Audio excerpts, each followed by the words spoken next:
Hello again, everybody. Bruce with Diamond Gems 45. Welcome back to the channel. Had a big weekend. It was my 70th birthday weekend. We spent it in the Indianapolis area Friday at the Midwest Monster Card Show in Fishers, Indiana, which is just on the far side of 465 on the northeast part of town. And then Saturday night, we went to the world famous St. Elmo Steakhouse and had my birthday dinner and just had a great time with my family. What we do is my daughter lives up in Chicago and we live in the southwestern part of the state, and we meet in the middle at my son's house, which we call the halfway house in Indianapolis, Indiana, and we just had a great time with my family. Eventually, I'm going to show you some cards. I picked up 4 cards as far as inventory is concerned. They're right over here. Right over here. Here they are. Right over here. And anyway, let me tell you a little bit about my weekend. Friday, like I said, got to the Midwest Monster. When I first walked in, I got to a table, and I happened to look up, and I kind of looked at a guy, and we kind of went, he looked at me, and we kind of went. It was Doug, Joe Wood Collector, who lives about 20 minutes away from the show, and I live about 2 hours and 20 minutes away from the show. Anyway, we talked for a while, kind of had to go our separate ways, met up again, talked for another bit, kind of went our separate ways again, then talked for the third time, and kind of got out of the way and swapped a couple of Mr. Mint stories that we had a great time with Doug. Great to meet him in person. And if you're not a Doug Joe Wood Collector subscriber, I would, it's very well worth it. I would go ahead and subscribe to Doug. Saw Steve Moody, who ran Moody's Dugout in Evansville, Indiana, and back in the early 80s, would put on baseball card shows in Princeton, Indiana, which is about 25 miles north of Evansville, and then in Evansville.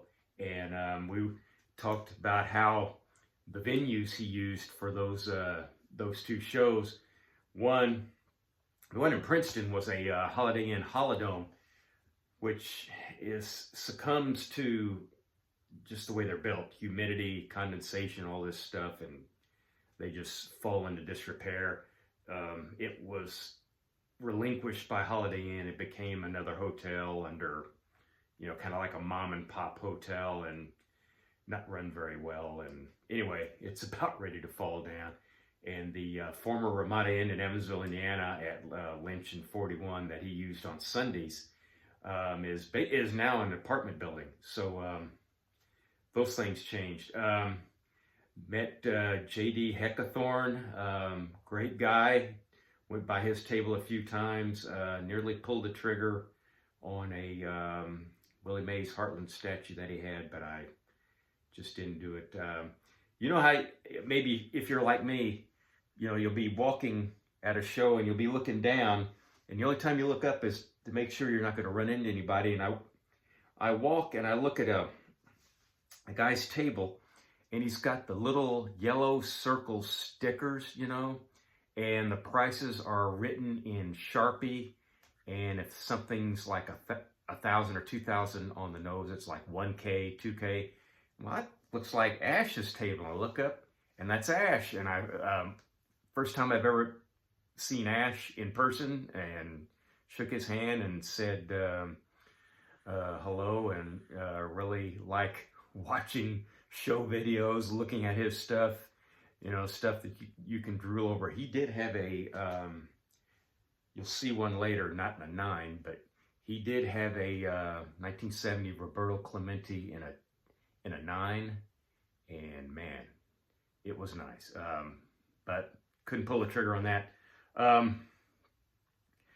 like I said, JD. Also, Garrett from Ballpark Memories made a 2-card deal with him. He's a nice guy. His dad was there. Both of them very friendly. I told Garrett, you're a little taller in person, so he got a kick out of that. And I just had a great time. I was only able to spend like 4 hours there, but I had a ball. And you know, if you're blessed like me to have such a great family that lets you do things like that, just make your 70th birthday, um, you know, weekend complete. Well, at least half of it. And then the next day, I actually turned 21, 70. I turned 21 on a Sunday. I turned 70 Saturday, June 7th. We spent the day waking up, doing a little yard work around my son's house. Got that done. My daughter finally came in that morning from Chicago, like I said, and went to lunch in the, if you're familiar with Indianapolis, the Broad Ripple area, close to where Broad Ripple High School used to be, and just had a lot of fun there. Came back home, got dressed for the St. Elmo Steakhouse. Went there, had a great meal, a great time. You're going to spend $1 or $2 there, but it's well worth it. And you know, a gin and tonic, a filet with gorgonzola horseradish sauce, Redskin mashed potatoes. Great, wow, great 70th birthday dinner, and spent it with my family. That's what made it the best. Anyway, I'm blessed to have such a great family that I'm able to do all these things, and they allow me to go to baseball card shows, but we have a lot of fun together. Anyway, time for some pickups. I bought 4 cards, 2 at each dealer. First cards I bought were from some guys from St. Louis, and I didn't get their name. I'm sorry I didn't. They said they drove in that day from St. Louis. It seems on a map like that's kind of an easy drive from St. Louis to Indianapolis, just over on I-70. I assure you it's not that easy. It's longer than you think. But anyway, made a great deal with them. You know, at my table, when you go to my table at a card show,